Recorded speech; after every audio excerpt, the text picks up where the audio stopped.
श्री शिवाय नमस्ते दोस्तों, आज की वीडियो में जानेंगे कि सोना चांदी के अलावा धनतेरस पर क्या ऐसी चीजें हैं खरीदनी चाहिए जिससे पैसा चुंबक की तरह खींचा जाता है और मां लक्ष्मी का दोस्तों स्थायी निवास बना रहता है। पूरी वीडियो की जानकारी लेना दोस्तों, शास्त्रों के अनुसार धनतेरस के दिन भगवान धनवंतरी समुद्र मंथन के दौरान हाथों में अमृत से भरा कलश लेकर प्रकट हुए थे। पौराणिक कथाओं के अनुसार भगवान धनवंतरी ने कलश में भरे हुए अमृत को देवताओं को पिलाकर अमर बना दिया था। धनवंतरी के जन्म के उपलक्ष्य में ही दोस्तों धनतेरस का त्योहार मनाया जाता है।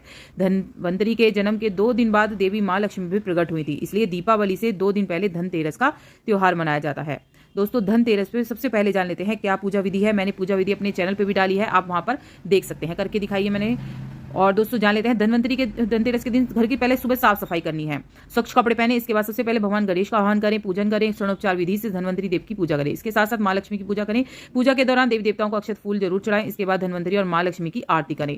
प्रसाद सभी में बांटें। इसके अलावा शाम के समय प्रदोष काल में घर के मुख्य द्वार पर आपको दिया जलाना है। धनवंतरी देव, मां लक्ष्मी और गणेश जी की सुख समृद्धि की कामना करनी है। दोस्तों, कैसे दिया जलाना है, यम दिया कैसे जलाना है, मेरे चैनल पर वीडियो है, जरूर देखिएगा। और इसके नीचे जो लिंक आप देख सकते हैं, अंदर मैं कमेंट बॉक्स में लिख दूंगी, उसमें देख सकते हैं। सबसे पहले पान के पत्ते मां लक्ष्मी को बहुत प्रिय हैं, इसलिए धनतेरस के दिन पान के पत्ते 5 खरीद ले और पान के पत्ते लेकर मां लक्ष्मी को आपको चढ़ाना है। अगले दिन इन पत्तों को दीपावली का त्योहार पूरा हो जाने के बाद आप इन्हें बहते जल में प्रवाहित कर सकते हैं। धनिया जो होता है दोस्तों सोने से कम नहीं होता है। फिर धनतेरस के बीच खरीदकर इसे जरूर लाएं घर में और मां लक्ष्मी को धनिया अर्पित करें। थोड़ा सा धनिया अपने धन के स्थान पर भी छिड़क दें। ऐसा करने से मां लक्ष्मी की कृपा हम पर सदैव बनी रहती है। धनिये को खुशहाली का प्रतीक भी माना जाता है। ध्यान रखें कि इस पर धनिये का प्रयोग खाने में नहीं करना है इसे। और दीपावली के बाद इस धनिये को चाहे आप गाय को भी खिला सकते हैं। अगर जल्दी जल्दी आपको लग रहा है चल रही है वीडियो तो आप रोक कर भी इसको पढ़ सकते हैं। दोस्तों, तीसरा है हमारा कि लक्ष्मी जी के चरण। बहुत अच्छा होता है लक्ष्मी जी के चरण लाना घर में। इस दिन घर में जरूर लाएं और आह्वान करें कि मां लक्ष्मी हमारे घर आइए। चरणों को घर में लगाना चाहिए, घर में निमंत्रण देना चाहिए मां लक्ष्मी को। और धनतेरस पर लक्ष्मी जी के 2 चरण जरूर लाएं, कम से कम 1 चरण मुख्य द्वार पर अंदर आते हुए लगाएं। दूसरे चरण जो है वो ऐसे स्थान पर लगाएं, या तो मंदिर में लगा सकते हैं अपनी अलमारी के पास। लक्ष्मी गणेश जी की प्रतिमा घर में जरूर लाएं और मां लक्ष्मी और शुभ लाभ के देवता जो होते हैं गणेश जी की मूर्ति अवश्य लगानी चाहिए। याद रखें कि यह प्रतिमा मिट्टी की बनी होनी चाहिए ताकि इन्हें हर साल विसर्जित करके उसके स्थान पर नई प्रतिमा ला सकें। इस दिन गणेश लक्ष्मी की प्रतिमा लाने से घर में सुख समृद्धि का वास होता है। इसके अलावा झाड़ू, धनतेरस के दिन झाड़ू जरूर लाएं, शुभ होती है, लक्ष्मी जी का प्रतीक मानी जाती है, इसलिए घर इस दिन जरूर झाड़ू लानी चाहिए। जिस प्रकार झाड़ू हमारे घर को साफ करती है दोस्तों, उसी प्रकार मां लक्ष्मी हमारे मन के मैल को साफ करती हैं और अच्छे विचारों को भर देती हैं। इस दिन खील बतासे भी आपको जरूर लाने चाहिए। दीपावली के अवसर पर नए चावल की फसल तैयार हो जाती है, इसी धान से खील तैयार की जाती है, इसलिए धनतेरस के दिन खील बतासे अपने घर में जरूर लाने चाहिए। ध्यान रखें कि हमेशा नए खील बतासे ही लाने चाहिए, पुराने खील बतासे नहीं चढ़ाने चाहिए। और नए खील बतासे धनतेरस पर घर में लाने से घर में धन धान्य की कमी कभी भी नहीं होती है। मां लक्ष्मी को गोमती चक्र बहुत प्रिय है, गोमती चक्र भी लाना ना भूलें। गोमती चक्र मां लक्ष्मी को प्रिय है। दीपावली के दिन लक्ष्मी पूजन के समय गोमती चक्र जरूर रखें, या फिर आप कौड़ियां भी ला सकते हैं। कौड़ियां भी, पीली कौड़ी जो होती है वो भी मां लक्ष्मी को बेहद प्रिय होती हैं। पूजा के बाद इन्हें उठाकर अपने पैसों की जगह पर रख ले। पीतल के बर्तन जरूर खरीदे। परंपरा बहुत अरसों से चली आ रही, बहुत शुद्ध माने जाते हैं, जिन्हें आज के लोग नहीं खरीदते हैं, लेकिन खरीदना बहुत शुभ माना जाता है। चाहे आप एक दिया ही खरीदें मंदिर के लिए, पीतल का आपको जरूर खरीदना चाहिए। अगर आप सोना नहीं खरीद सकते हैं तो पीतल आपको जरूर खरीदनी चाहिए। सोने की चीजें भी आप खरीद सकते हैं, बहुत शुभ मानी जाती हैं दोस्तों।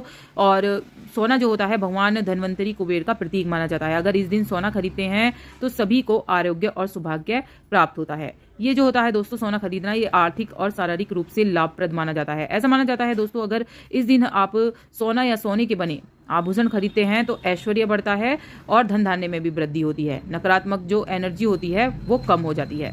मेरे चैनल पर सभी वीडियो हैं, किस तरह से यम दीपक जलाना है, 13 दीपक कैसे जलेंगे, जो उस पर है, आप जरूर देखिएगा। और इस वीडियो को पूरा देखिएगा, क्या क्या चीज़ें हमें लानी चाहिए। हम गलती करते हैं, कुछ गलत चीज़ें ले आते हैं, वो भी चीज़ें आपको नहीं लानी चाहिए, उसकी भी जानकारी मैं इस वीडियो में दूंगी। और दोस्तों, चांदी की चीज़ें जो होती हैं, चांदी हमेशा आपको पता ही होगा शीतलता का प्रतीक मानी जाती है, चंद्र देवता का प्रतीक मानी जाती है। तो चांदी जो होती है मन को शीतलता देती है, शांति देती है, जिंदगी खुशहाल करती है। इसके अलावा दोस्तों रोग दूर करने में भी बहुत कारगर मानी गई है चांदी। इस दिन दोस्तों चांदी जरूर खरीदनी चाहिए, चाहे आप पायल खरीदें, चाहे बिछिए ही खरीद लें, या आप जैसे कि लक्ष्मी गणेश जी की मूर्ति होती है चांदी की, वो खरीद सकते हैं। चांदी की चम्मच, कटोरी, जो भी आपके मन में हो वो आप, चांदी के सिक्का बहुत शुभ माना जाता है, चांदी का सिक्का खरीद सकते हैं। आयुर्वेद में सोना चांदी बर्तन में दवाई तैयार की जाती थी, आपको पता ही होगा। धार्मिक मान्यताओं में धनतेरस के दिन अगर चांदी खरीदते हैं तो सुख संपत्ति ऐश्वर्य आता है। क्या चीजें नहीं खरीदनी चाहिए अब जान लेते हैं। धनतेरस के दिन लोहे की चीजें आपको बिल्कुल भी नहीं खरीदनी है, शनि देव का कारक मानी जाती हैं। लोहे की चीजें धनतेरस के दिन भूल कर भी आपको नहीं खरीदनी है।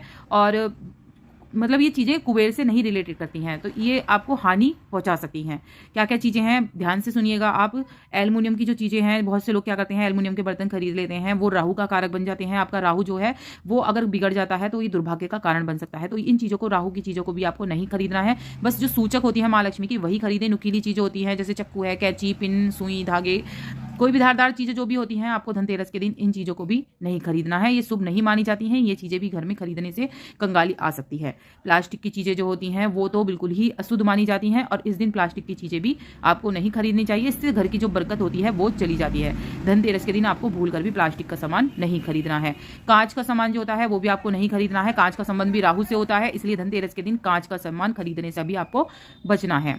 क्योंकि इससे जो है घर में मुसीबतें आने लगती हैं, इसलिए इस दिन कांच का सामान आपको नहीं खरीदना है। इसके अलावा आप नमक खरीद सकते हैं, नमक का दान भी कर सकते हैं। झाड़ू 3 ले आइए, मंदिर में दान कर दीजिए अगले दिन, या फिर आप एक झाड़ू दान कर सकते हैं। कहते हैं इस समय अगर आपके भाग्य सो रहे हैं तो आपको क्या करना है कि धनतेरस के दिन एक ताला ले आइए। ताला लेके, बंद ताला आप खोल के देखना नहीं है मंदिर, वहां पर बंद ताला ही ले आइए और उस बंद ताले को लाकर रख लीजिए। अगले दिन आपको मंदिर में जाना है और वो ताला रख कर आ जाना है वहां पर। याद रखिए बंद ही ताला होना चाहिए। और कहते हैं जब भी कोई भी वो उस ताले को खोलेगा तो आपके जो बंद ताले हैं, भाग्य के बंद ताले हैं, वो खुल जाएंगे। आपकी जो परेशानियां हैं वो सारी खत्म हो जाएंगी। करके देखिएगा, या तो आप झाड़ू दान कर दीजिए या फिर आप इस तरह से ताला भी दान कर सकते हैं। अगले दिन सुबह ही सुबह करना है, 4 5 बजे, मतलब दिन छिपे ही ये काम करना है आपको। बस इतना ही दोस्तों। वीडियो पे लगे तो लाइक सब्सक्राइब जरूर करिएगा। जो आगे